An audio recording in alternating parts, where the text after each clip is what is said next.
Redditors that worked with a dating company, Tinder, Bumble, Hinge, etc. What's the most insane user stat or behind the scenes fact you found out about? A dude with over 2,000 right swipes and no matches. A couple met on the dating app I worked on. Unfortunately, the man passed away and the lady returned to the app where they met for remembrance. One day, a bug in the system made some profile likes to be sent again after months and she received one from her deceased boyfriend. Her bug report was heartbreaking. Most dating sites and apps are owned by one company, the Match Group. They have a near monopoly. I think Bumble is one of the few not owned by them. I used to moderate OkCupid. The amount of unsolicited D pictures men would send women, not even accompanied by any words, was horrifying. I mean, you'd expect it because online dating is a cesspit, but the sheer amount would still surprise you. I had to look at each reported picture and say yes, that's a D. This was years ago now, but I used to work with a guy who had been an engineer for Match.com. He said 99% of the profiles were inactive, and that 80% of the active profiles were men. He didn't provide numbers but also said there was a huge disparity between the average number of messages sent to women versus those sent to men. According to him, all told the site was mostly men reaching out to dead profiles and never getting responses. As I said, however, this was years ago, so it's entirely possible that they've cleaned the site up since then. I worked for Match for a couple years. This is probably widely known, but women frequently lie about their age and weight and men lie about their height and salary. Also, it's a big problem that women are inundated with DMs while most men get none. Lots of gay guys get banned from Grindr selling weed. Would get a lot of emails of why am I banned. Go to their profile and will say HMU for that's it. I have a friend who works for, I wanna say Tinder. Anyway, the company isn't important. What is important is that her entire job is to remove inappropriate images. Her job is to look at D pics all day, 5 days a week. That's all. No stat. Just a weird ducking job. Not been working, but a friend wrote her master thesis about the different criteria in online dating and real life. Almost half, 43%. The female participants who were in a relationship told they'd never have swiped right on their current partner. Other interesting results were that over 60% of men they wrote with on apps and agreed to go on a date would have no chance if they asked in real life. Edit. Since many asked about the thesis, I'll ask her if she can share it here, but be prepared. It's in German. As to the second point, I don't know exactly how she worded the question in the survey, but I like she was referring to clubs and the like. I used to work at Bumble, although this was about 4-5 years ago. Globally, about 90% of the users are men. So there is a huge male to female disparity, although it's not that bad on a per country basis. For some countries, the most depressing stat though was the histogram of word count in messages. Something like 91% of opening messages were just one word hey, and 85% of conversations were just one exchange long. Hey, more than no reply ever. Looking at human digital mating habits played out in data science form was really depressing. Update. Yikes. This thread really exploded. Some people have asked me a lot of the same questions, so I'm providing answers here. 1. When I worked there, we were not allowed to read the content of chats, only gather metadata about them. Word count, number of exchanges. But we could not build models which analyze the content of chats. This chat was about food. This one was about holidays. This one was sexual. This was due to stringent GDPR draft rules to privacy rules at the time. And Bumble took user privacy very seriously. So chats were never read or analyzed for content. Not even by automated models. However, this was 4-5 years ago, and they may have amended their TAS since then to allow it. Or they might be analyzing content for non-GDPR countries, USA. Therefore, as others have pointed out, we don't know for sure that the word used most often was actually hey. Could have been hello or howdy. In the office, we always assumed it was hey due to our own experiences on the app.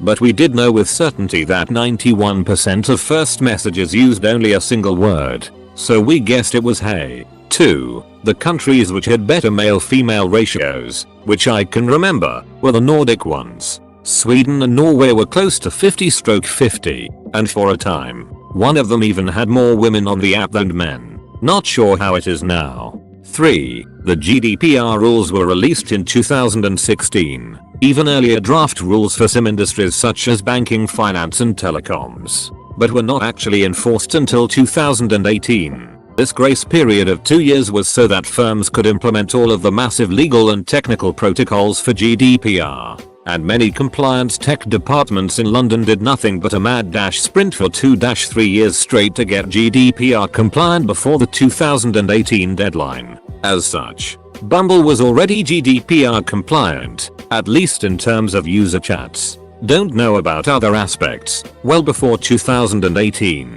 as I said, they took user privacy seriously. Even before GDPR, we weren't allowed to read chat messages due to a combination of user privacy tools specific to Bumble and GDPR draft rules. I just wrote GDPR as a catch-all term for all of the various privacy rules in effect then, including tools. But yes, I agree. The rules were not enforced yet. I apologize that I wasn't specific. I wrote my reply quickly this morning not thinking it would explode like this, and so just blurted out GDPR without getting pedantic about which rules in which years. Apologies for any confusion.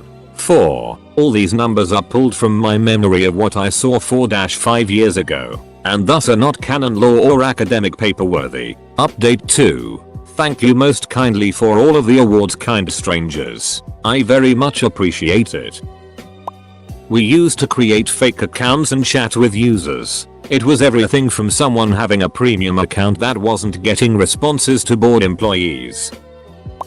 My ex-BF worked for the Yahoo Italy dating site back in the early-ish 2000s. His job was to pretend to be a woman and message male customers just as their accounts were going to expire. This would encourage them to pay to renew their subscriptions. Once they renewed, he would ghost them. He only lasted for a few months due to how unethical it was.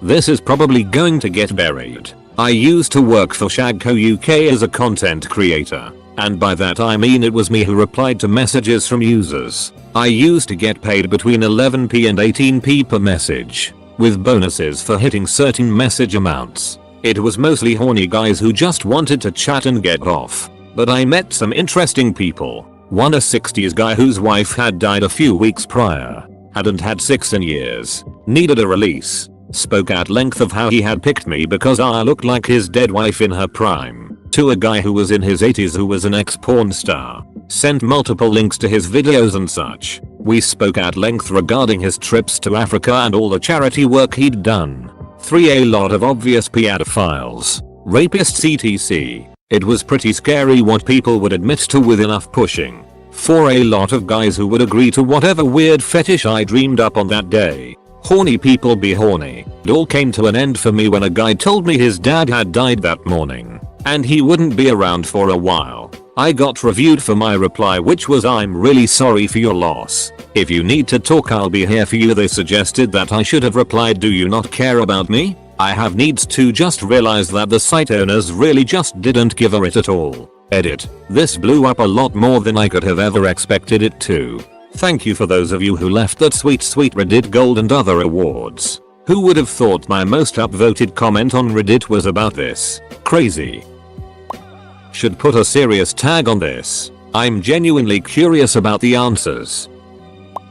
Guys swipe right on 47% of profiles. Women only swipe right on 12%. I knew some guys would swipe right more than women. Wasn't prepared for how little women swipe right. Edit. Here's some more. Searching for serious or casual relationships for men versus women. 61% of men want something serious while 38% want something casual. 87% of women want something serious while only 13% want something casual. It's worth noting on that last one that it's partially because of a difference in how men and women would describe themselves if they are not sure. Women would rather say something serious if they are not sure to see how something goes, but happy for it to turn casual if they are not feeling it. While men would prefer to say something casual and then happy for it to turn serious if they like them. This is why we've given an and added a not sure option in our big update next week. Feedback on chat's users. We're unique in that we only let you chat to 3 users at a time. So you have to end a chat to talk to someone new. When you end a chat you have to give private feedback. Here's some of the feedback people choose. You can pick more than one. 34% ghosted, didn't say anything. 12% great chat. 11% polite and respectful. 11% not enough in common. 8% no chemistry. 8% hard to talk to. 2% rude, inappropriate. Why people ghost? We call ourselves the anti-ghosting app because we notify you if someone replaces your chat with someone new, since you can only talk to 3 at a time. Doesn't stop rejection, but at least you're not left wondering and waiting. We did some research with users to find out why people ghost on dating apps. They could choose more than one answer. 43% avoid the awkwardness of saying I wasn't interested.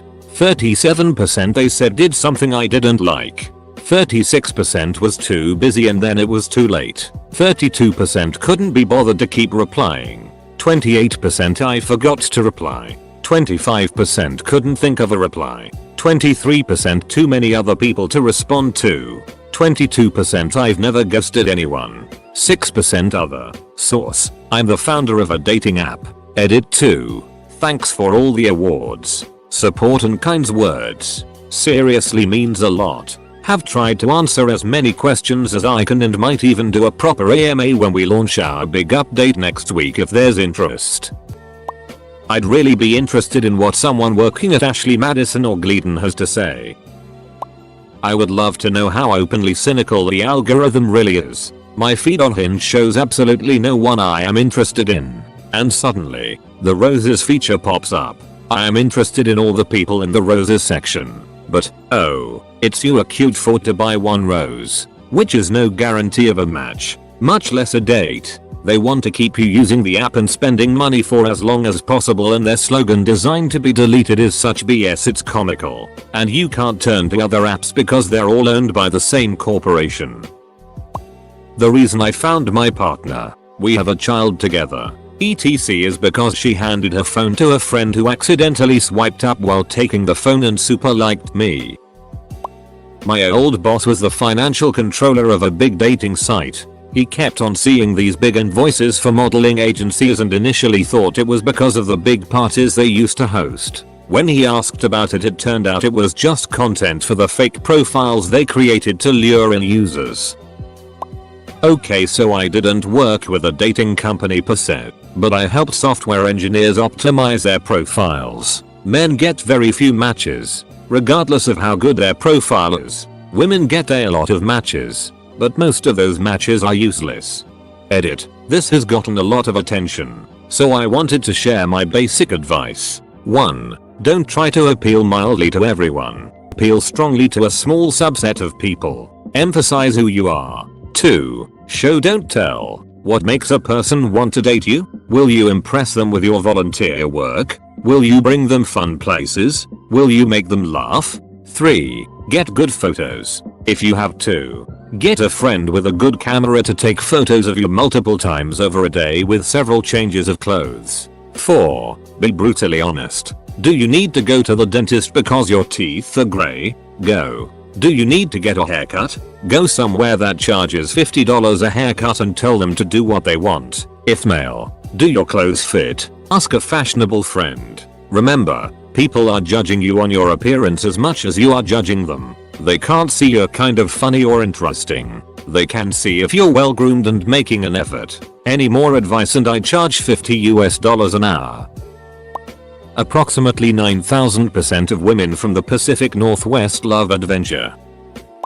I forget the source, but I remember hearing one of the sites come out with data that suggested that women were way more picky than men. Men would typically be attracted to about half the women they saw, whereas women were only attracted to about 10% of men. There was also some stuff on certain sexes and ethnicities getting more attention, but I don't want to get too much into that one. Just Google if you are curious. OkCupid has a blog where they share some cool insights. I worked with Bumble for about a year and the most insane user stat is that Redditors are always horny and will stick anything up their butts. My takeaway from this: I'm screwed.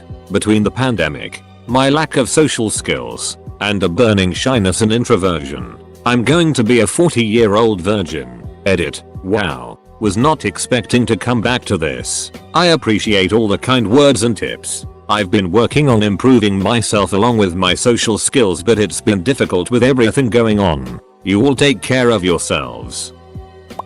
I ran operations for an online dating company, notably not affiliated with Match. From database analytics I can tell you a few things. Men initiate contact around 80% of the time in straight matchmaking. And if you are a woman looking to date other women and you simply initiate contact with another woman, you have a good chance of success simply because it's very common for women to match but then neither initiates contact. I think we were able to determine that it takes on average about 3 dates before 6 happens. I don't recall how we worked that out. I'm not a data analyst, but presumably it was some keyword based algorithm looking at chat messages. We got so many requests for information from the police that we had an informal system with them to save them from wasting time getting warrants for information about people who we didn't have data on. They would ask about a particular name, email, whatever other identifier, and we would just say yes we have data about them or no we don't. And if we did, they'd then go get the warrant to get a copy of it.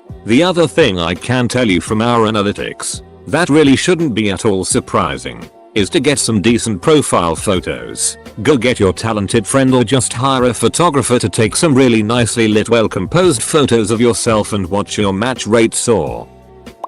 There was a post about 1-2 months ago on Subreddit, dating advice, which explained the best way to use Tinder to your benefits. It was something like, don't like everybody, also don't like girls who put their Instagram in profiles because most of the time they won't respond to you and they just won't follow. Instead focus on girls who have nice bio, and over time 1, 2, 3 weeks algorithm is gonna learn you and it's gonna match you with potential candidate. At first you might have 1-2 matches, but over time you gonna get more and more. Most of the people give up after 4 days. There isn't enough time for algorithm to learn you. Since this got attention, I tried to find thread. Here it is. Thread. How many Perky The Office fans are out there? I never worked at OkCupid, but years ago I reported a few profiles and then they made me a mod. There were more fake or scam profiles than D-pics. We think some profiles were reported just because someone didn't like how they acted, but once you start image searching, you would typically find that those profiles are fake or belong to real people that are definitely not on a dating site. There were a bunch of accurate and proven catfish reports, and a lot of cute pets. Pictures have to be of you, not your dog, and we would comment for the other mod's cute dog that breaks rules. Also Google the image of the dog and sometimes find out that it's someone else's dog. Managed and worked on a short-term personal security detail for one of the C-listers of one of these in LA. Not mentioning by name BC, I'm not trying to get doxxed, but there is a huge problem with people getting stealth HIV and other venereal diseases, as well as being mugged or robbed while ducking about on these apps, and the victims will threaten to lash out at the company violently or even show up at the offices demanding to speak to someone in charge while in the initial anger stage, despite the company having no personal hand in the situation beyond arranging the medium for which to meet. Apparently the company can't even send out a warning about the suspected user who is accused of stealthing to level public health due to counsel advising that it's slander with anything less than bona fide evidence of that person being positive for the disease, committing a crime against the other, and or that person meeting the other and or having intercourse. The companies do cooperate with law enforcement on a case-by-case basis, but they do have the right to clam up and wait for a subpoena before they share user info, chat logs, etc. Meanwhile, there are multiple people who have been robbed of thousands of dollars, given a disease, and many more victims waiting to be had while the company sits on its ass and lets the complaints pile up. Even then it's a whole messy area where it's cheaper to not even get involved. Even banning the user from the service involves some amount of steps. I don't blame the victims for being livid, but what a whole ass ducking mess. Got a few still images of the people we were keeping an eye out for, and they looked like completely normal guys and girls who just got pushed to their breaking point. All BC they trusted someone from a dating app. Could happen to anyone, honestly. I tried to sign up for Match years ago, but they denied me because nobody in the system matched me. You honestly find anyone from these companies that will reveal anything crazy, but what people should know is that dating sites apps are legit 80% men. So unless you're devilishly handsome or have something else to compensate for a lack of looks, you're just not gonna get anywhere. Imagine there's 100 people on a dating app, 80 men and 20 women. In reality maybe 5-7 of those women are worth pursuing, because obviously not every woman is attractive. You are competing with 79 other dudes for 5-7 women. Your chances are slim to none assuming you're even average. So long story short, you're 1000x better off flirting and getting numbers IRL as opposed to being another card in the deck on some mediocre app. Never worked for one but had the misfortune of finding out a behind the scenes thing that really pissed me off and could have ended my relationship. If you've previously used Tinder, please read this. It could save your ass if you're in an abusive relationship. I was on Tinder a few years ago and met my then partner at the time on it. We hit it off and started dating officially. I'd heard that uninstalling the app wouldn't delete your account, so I made sure to be overkill when wiping my profile. I deleted all my photos and bio, then made it private, then deleted my account, then uninstalled the app. 7 months later my partner's friend came across my Tinder profile. According to him the photo was my public Facebook profile pic and there was nothing written for the bio. I had never reactivated my profile, I had zero knowledge of this. I tried to figure out what the duck was happening and discovered Tinder had automatically grabbed my Facebook info and used it to recreate my account and make it public. Thank duck my Facebook profile photo was a very lovey-dovey couple's pic of the two of us, so that was what Tinder used. My partner knew me well and that I detested cheaters, so he trusted me fully. He also knew I wasn't stupid enough to use a couple's photo of us as my only Tinder pic, and that I would never have an empty bio. I also never put my job info on my Facebook, so thankfully Tinder had left that blank. So when my then partner tipped me off about this ducked up thing Tinder had done, I was proper horrified because it turned out all my work clients and friends and whoever else that had been on Tinder must have come across that profile and assumed I was some shameless cheater. I wanted to make sure it wasn't a fake profile someone else was controlling, so I redownloaded Tinder in front of my partner and logged in, to discover I was logging into the exact almost empty profile his friend had described. It turns out Tinder does that to anyone who forgot to restrict third-party app access on Facebook. At the time that was a very buried Facebook setting you needed to be on desktop to deactivate. I went online and tried to post in a few places to warn people. I'm really big on online privacy, but I just got called a cheater who was trying to cover her tracks. No one believed me at all. I just got heaps of it for it, even though my partner was 100% on my side and I just wanted to try and help. I ended up deleting those posts because nobody believed me and I deeply regret that. Can you imagine if someone in an abusive relationship had that happen to them? I should have left the posts up so that could have googled and found it. My partner, we broke up years later but we remain friends, was a good man and he knew me inside out and that I would never cheat nor do it in such a ridiculous and counterproductive way. But if I'd been trapped in a relationship with someone controlling and abusive, no ducking way would they have ever believed this story, because let's be honest, it sounds pretty far-fetched. Tinder automatically creating an account and making it public without ever warning the user. No one would believe them. This all took place back in 2015 and at the time I found 2 other forum posts discussing other people's trouble with it happening to them, so I'm not sure if it's been changed in the last 5 years or not, but still. Restrict third-party access in your Facebook settings. People. Edit. I'm really ducking over the messages I've been getting from incels accusing me of lying or making up fake information about Tinder deactivating any profile that isn't active for a week. First, that's complete bullet because I've had times where I hadn't logged in for over a month but everything was still the same. Second, I have no reason to lie about something this old using such a crazy sounding tale. Third, there's plenty of other redditors responding with their own stories of it happening to them. Duck off and stop being so nasty over someone who is just trying to help others and spread the word of yet another app that is violating your privacy without many people knowing.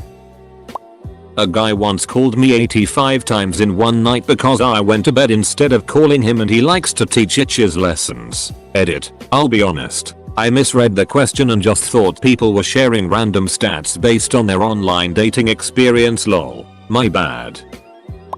Grabs popcorn. I hope this gets answers. Edit. Anyone have dirt on the app mutual? Asking for a friend ass.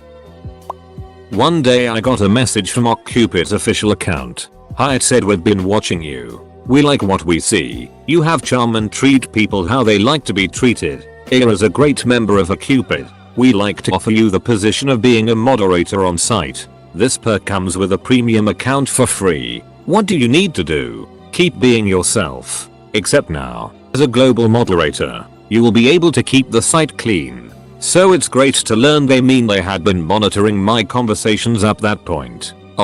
After I accepted, I found out this was not a paid position. Instead, I could, wait for it, moderator powers, turn invisible, turn member invisible, change compatibility score, read or write messages on any member, mod notes, see any information about the member, including contact info, search messages for text, read deleted messages, edit anything on the user page and account, see all photos, including deleted ones, ban, shadow ban user, apply the membership level, add a note, which other moderators only see, send a warning to the account, see user stats about interaction on site, see and edit users likability rating, change user profile options, including answers to quizzes. See not published quizzes and the details on how each quiz would rate. Create a quiz. This one didn't work. Close bracket. See if you are on other match services and your interaction stats on opening message rates.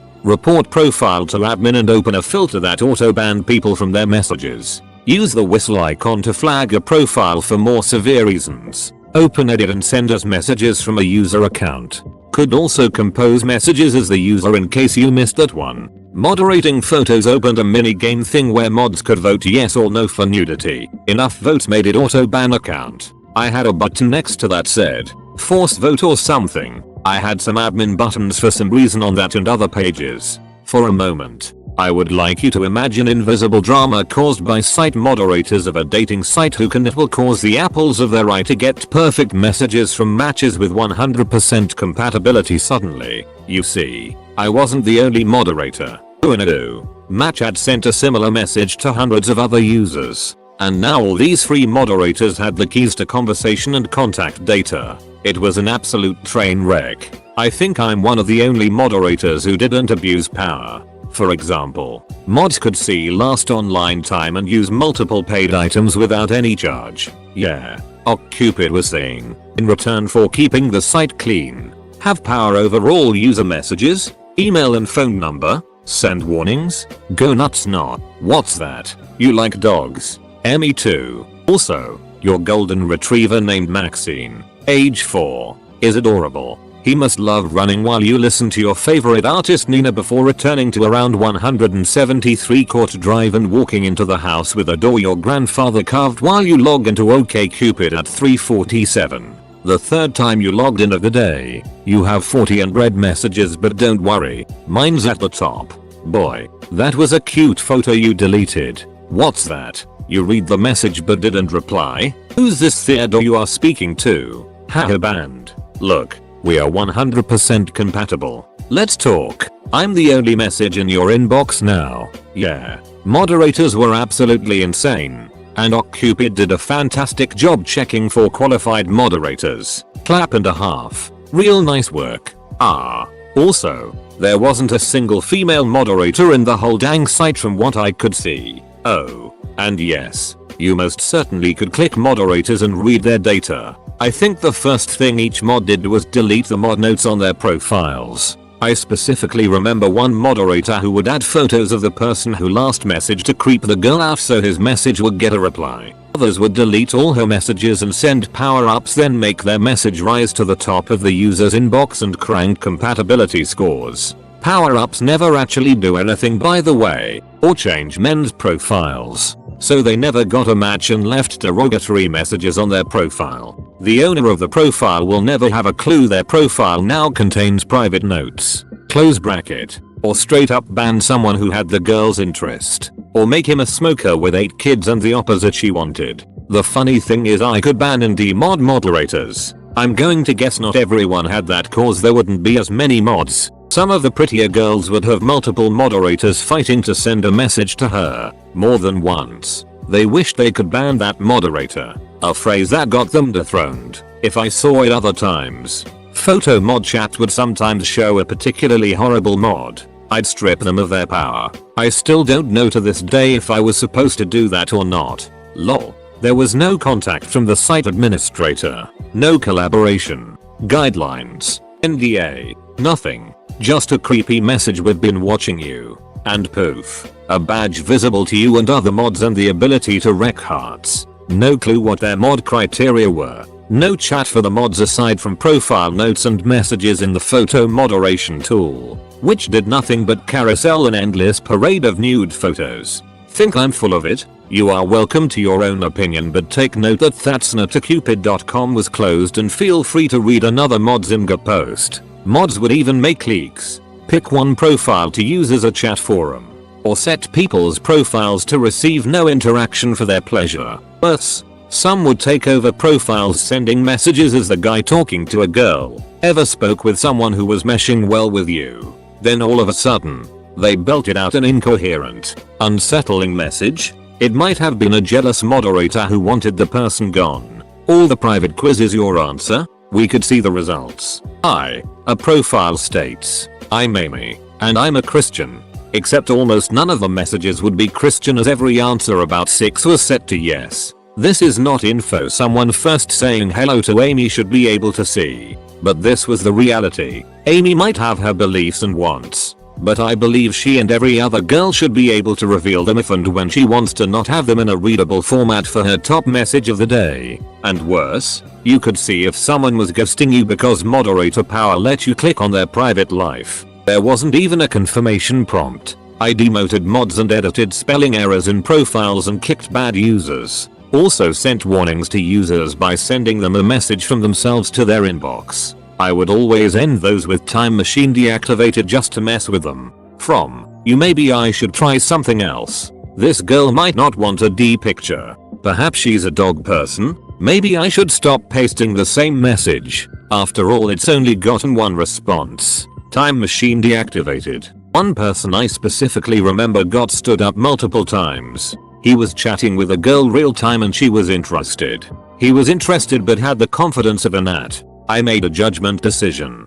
Sent from his account as him, "Hi, would you like me to call you? If so, what's your number? We've been chatting for a while and was wondering if you wanted to go out soon." Deleted that message from his sent box. Then sent him a message that timely said time machine activated from himself. The girl was ecstatic and replied with a number. 2 weeks later they both deleted their accounts. And the girl had chosen the option met someone new. The last action I took as a mod was search users for staff admins and anyone who worked at a Cupid. Then I sent the only copy paste message I ever would, tearing into the mod abuse, their neglect of the site, their half-assed veto selection, the massive overreach we had over users, the weird cliques on profiles, a list of moderators who deserved to be removed or banned, and the stupidity of not having a place for moderators to discuss topics and get advice from site admins. I signed off with a bug report and account deletion. I nuked my account one day because I just wanted it to date, not vote on D pics and demon Ds. I got a second invite on my other account but deleted it. The second message specifically said, "Come back as a moderator." So I think a person, not a bot, send those messages. Final secret, your info is sold. All of it. Every click you make is used to make you look more desirable for money while lowering the pool of users around you. And every site interaction is logged down to how long you stay on a profile. To this day, I don't trust any text version of a platform. I encrypted Evernote notes before they offered the option to, before the decision to let employees read your notes, and downright refused to hold a conversation on any dating platform. Quickly moving things to an in-person date. Or at least, well, I used to. Because you never know what power hungry, horny, unchecked moderators are sniping about how your butt looks in black jeans. My conversation usually goes high. Unique thought about your profile, personality, or thought-provoking question. I'm, name. Would you like to talk on the phone? No? And you have a wonderful life. The creator of Match.com got cheated on. She left him for a man she met on Match.com.